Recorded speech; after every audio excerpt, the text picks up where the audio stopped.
എല്ലാ പ്രിയപ്പെട്ടവർക്കും നമസ്കാരം. ലക്ഷ്മി പൂജ ടാരോ അബൻഡൻസിലേക്ക് ഏവർക്കും സ്വാഗതം.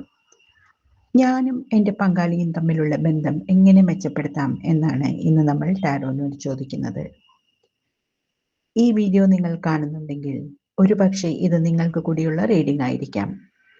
അതുകൊണ്ട് തന്നെ വീഡിയോ മുഴുവനായിട്ട് കാണുക. ഇവിടെ നമ്മൾ 5 കാർഡുകൾ എടുക്കുന്നുണ്ട്. ആദ്യത്തെ കാർഡ് നിങ്ങളുടെ എനർജി ആണ് പറഞ്ഞു തരുന്നത്. രണ്ടാമത്തെ കാർഡ് നിങ്ങളുടെ പാർട്ട്ണറിന്റെ എനർജി. മൂന്നാമത്തെ കാർഡ് നിങ്ങൾ തമ്മിലുള്ള കോർ ഇഷ്യൂ എന്താണെന്നും.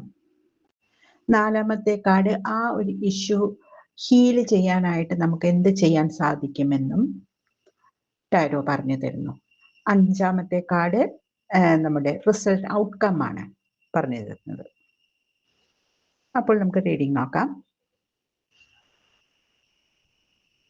ബന്ധം വളരെ നന്നായി മുന്നോട്ട് കൊണ്ടുപോകണമെന്ന് ആഗ്രഹിക്കുന്ന വ്യക്തിയാണ് നിങ്ങൾ. അതിനായി നിങ്ങളുടെ ഭാഗം നിങ്ങൾ നന്നായി കൃത്യമായി തന്നെ ചെയ്യുന്നുണ്ട്. നിങ്ങളുടെ കടമകളൊക്കെ നിങ്ങൾ കൃത്യമായി തന്നെ ചെയ്യുന്നുണ്ട്. എന്നാൽ നിങ്ങൾ കൊടുക്കുന്ന ആ കരുതലും സ്നേഹവും ഒക്കെ അതേ അളവിൽ തന്നെ നിങ്ങൾ തിരിച്ച് പ്രതീക്ഷിക്കുകയും ചെയ്യുന്നുണ്ട്. ഇവിടെയാണ് പ്രശ്നങ്ങൾ കിടക്കുന്നത് എന്ന് തോന്നുന്നു. നമുക്ക് പാർട്ട്ണറിന്റെ എനർജി നോക്കാം. 4 ഓഫ് വാൻഡ്സ് ആണ് കിട്ടിയിട്ടുള്ളത്. ബന്ധത്തിൽ ഹാർമണിയൊക്കെ ആളും പ്രതീക്ഷിക്കുന്നുണ്ട്. എല്ലാം ഒരു തമാശ രൂപത്തിൽ അല്ലെങ്കിൽ ഒന്നിനും ഒരു സീരിയസ്നെസ് കൊടുക്കാത്ത വ്യക്തിയാണ് എന്നാണ് മനസ്സിലാവുന്നത്. ഒന്നിനും അധികം എഫേർട്ട് ഇടുന്നില്ല. ഒരു തരം സേഫ് സോണിൽ നിന്ന് കളിക്കുന്ന വ്യക്തിയാണെന്ന് മനസ്സിലാക്കാം. നിങ്ങൾ കാര്യങ്ങളൊക്കെ വളരെ ഗൗരവപൂർവമായി കാണുമ്പോൾ പുള്ളി ഗൗരവമേറിയ കാര്യങ്ങളൊക്കെ വേണ്ടത്ര പ്രാധാന്യം കൊടുക്കാതിരിക്കുമ്പോൾ ഉണ്ടാകുന്ന ഒരു സ്വരച്ചേർച്ചയില്ലായ്മയാണ് ഇവിടെ കാണുന്നത്. ഇനി നിങ്ങൾക്കിടയിലുള്ള പ്രധാന പ്രശ്നം എന്താണെന്ന് നോക്കാം. കഴിഞ്ഞുപോയ കുറേ പ്രശ്നങ്ങൾ, നിങ്ങളുടെ ബന്ധത്തിൽ മുമ്പ് നേരിട്ടിട്ടുള്ള പ്രശ്നത്തിന്റെ ഓർമ്മകളാണ് ഇപ്പോഴും നിങ്ങളുടെ ഇടയിൽ പ്രശ്നങ്ങളായി വരുന്നത്.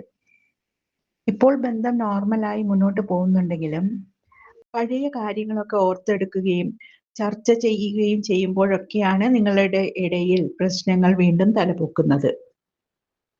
ഇതെല്ലാം ഹീൽ ചെയ്യാനായിട്ട് എന്ത് ചെയ്യാൻ പറ്റും എന്ന് ചോദിച്ചപ്പോൾ നമുക്ക് കിട്ടിയിട്ടുള്ളത് ഡെത്ത് കാർഡാണ്. നിങ്ങളിൽ ട്രാൻസ്ഫോർമേഷൻ വരണം എന്നാണ് പറയുന്നത്. പഴയ രീതികളൊക്കെ മാറ്റുക. മുനവെച്ച വർത്തമാനങ്ങളൊക്കെ ഉണ്ടാവാൻ തുടങ്ങുമ്പോൾ തന്നെ സ്വയം തിരിച്ചറിയുക. എന്നിട്ട് ആ ഒരു സാഹചര്യത്തിൽ നിന്ന് മാറിപ്പോവുക.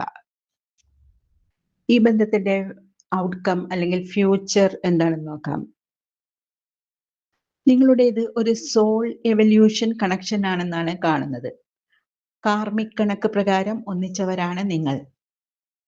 ആത്മാവിനെ ഉയർത്താനായി എടുത്തിട്ടുള്ള ഒരു സോൾ കോൺട്രാക്ട് പ്രകാരം എടുത്തിട്ടുള്ള ജന്മമാണിത്.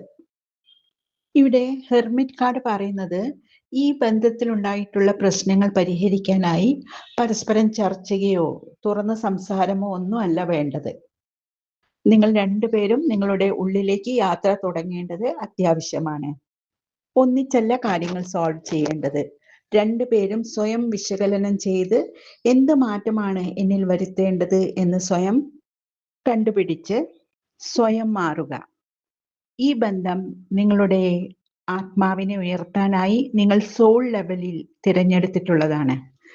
അതുകൊണ്ട് തന്നെ ഈ ബന്ധത്തിൽ റൊമാൻസിനേക്കാൾ അധികം ഒരു ആത്മീയതയുടെ ഒരു അംശം കൂടി നിൽക്കുന്നുണ്ട്. അപ്പോൾ പ്രിയരെ, അന്യോന്യം പഴിചാരാതെ സ്വയം ഉള്ളിലേക്ക് നോക്കുക. അവിടെ എന്ത് മാറ്റമാണ് വരുത്തേണ്ടത് എന്ന് തിരിച്ചറിയുക. നിങ്ങളുടെ ആത്മാവിനെ ഉയർത്താനായിട്ട് നിങ്ങൾക്ക് ചെയ്യാൻ പറ്റുന്നത് ഇതാണ്. ആത്മാവിനെ ഉയർത്തുന്നതോടൊപ്പം നിങ്ങളുടെ ബന്ധം സ്മൂത്തായി മുന്നോട്ട് പോവുകയും ചെയ്യും. ബന്ധത്തിൽ എപ്പോഴും ഹാർമണി നിലനിൽക്കട്ടെ എന്ന് ആശംസിക്കുന്നു. ഈ റീഡിംഗ് നിങ്ങൾക്ക് ഇഷ്ടപ്പെട്ടു എന്ന് വിശ്വസിക്കുന്നു. ഇഷ്ടപ്പെട്ടുവെങ്കിൽ എൻ്റെ ചാനൽ സബ്സ്ക്രൈബ് ചെയ്യാനും ലൈക്ക് ചെയ്യാനും മറക്കരുത്. നന്ദി.